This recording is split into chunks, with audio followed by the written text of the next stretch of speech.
This is the Kitchen Sink WP Podcast, episode 445. I program my home computer. We have a server crash, 404 error, page not found, links aren't working, system is crashing, system is crashing, system is crashing. Your old HTML website, barely alive. We have the technology. We have WordPress. A new website, better than it was before. Better, stronger, faster.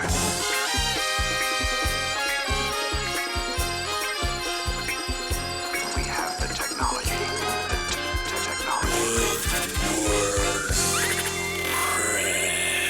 Why, hello everybody, this is Adam Silver, the host of the Kitchen Sink WP Podcast. Thanks for being here. Let's get started. All right, I'm excited. Upcoming events. There's one. It's WordCamp US in San Diego. I'm so excited. I'm really excited. I mean, it's been 2 years and change since we've had a conference in the US. I didn't make it to Porto as I thought I might, and then didn't go, and didn't go. Super excited. Looked at the attendees list again, and just a ton of people I can't wait to reconnect with, and new people to meet as well. So that's very cool. If you're going to be there, by all means, reach out. I'm looking forward to talking to you. And I'm actually going to be looking for people to interview for the podcast to kind of get your take on WordCamps now. If it's your first WordCamp ever, you are my people. I really want to talk to that person. If you know anybody who's their first WordCamp, have them find me to be on this this podcast. All right, so that's the upcoming event. I'm very excited, as you can tell. All right, moving on. Segment one in the news. Actually, WordCamp related. Also, WordCamp Buffalo has a call for speakers. It's going to be this October 22nd, so about 2 months away from now. Michelle Frechette, I believe, is on that team. She put the word out on all the ethers. So if you're looking to speak at a WordCamp this year, Buffalo, New York is right around the corner. Pretty cool as well. So that is it in the news. Yeah, that's it in the news. Moving on to segment two, the meat and potatoes of this week's episode. So this is kind of a tough one for me to talk about. We'll see if I get through this or not. This week I'm talking about getting older in regards of my agency turning 6 years old just a few days ago as of this recording. And I'm not going to lie. This last year has been tough, and I want to break it down to like a 30,000 foot view over the past year. So, and then I have some tips and takeaways for y'all as well. So in the time when I celebrated the 5-year anniversary of running the agency, 2021 ended between so-so and downright meh, blah, rough, pick your adjective there. Both from a business perspective, income perspective, and mental health perspective. Now, things shifted. I had the feeling of overwhelm, and I didn't know what to do next, and it was just ever so present. And all the things, of course, were my responsibility. Looking work, ideation, processes was all on me because, of course, I'm the owner. And I was looking at my financials, and I realized I was going to run out of money, honestly. I'm lucky that I did profit first, as I've said before, but for how long could I go? And then I realized, of course, it all made sense because the lack of prospecting over a year, planting seeds, not knowing what I wanted to do, technically take the company, cultivating relationships, going to conferences, like I said, how could sales or growth happen? It just can't. So that was, just not great place to be mindset-wise. And then in December, I believe, a slight turnaround happened. I got what I call a lucky break, where a marketing agency here in the Raleigh area reached out. They white-labeled my services, and things were looking really good. But then, of course, a month or so later, a slowdown on their end, because like anything else, clients sometimes lack the timelines to deliver content. So their clients took time to deliver content. They took time to deliver wireframes and designs to us. Just that whole, waterfall of timing, everything slipping. Standard stuff, right? And then right after that, February, March, I got sick. Really sick and depressed. And lo and behold, I had what turned out to be really hardcore burnout. I mean, it reared its ugly face, and I mean in a really, really bad way. Some time passed. I got physically healthy. That was fine. And then I had some realizations about how my brain worked. And I'm still working on that. And I have a support group of friends here that I work out with and local, so that's been really helpful as well. And a handful of people in the WordPress space know what I went through, and I shared because it's important to share and to kind of get some feedback and support. So that's better. But then, of course, the marketing agency that hired us made a change. They decided that to bring the work back in-house. So they actually they paid me to help interview, hire, and onboard their new developer. And that relationship is still really good, but they too currently are kind of slow in the business side of things. So there's been a hit across the board to some extent. So a few months go by, and I find myself visiting my friend Jesse out in Minnesota, of all places, and I had a great time.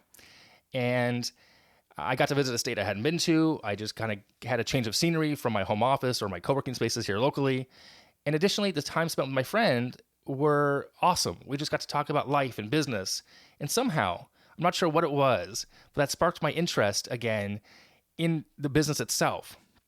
And of course, I want to be completely transparent here. I say that, but I'm also totally open right now in my life, in my chapter in life, to conversations and opportunities because the change is the only constant. Anyway, I digress. I want to get back to like this part of the story here. Because I may not digress. I'm going to keep this in here because it's important. I'm focused on the task at hand. I'm prospecting. I'm doing the sales. I'm doing the ideation and assigning my team tasks to do. But I'm also open to whatever else may appear. If something appears, great. Okay. But I'm not actively looking. Okay. So as many people like what I call in bold here, the list of things, the take action or the takeaways, here are mine for the past 4 years. And it's 4 basic things. Okay.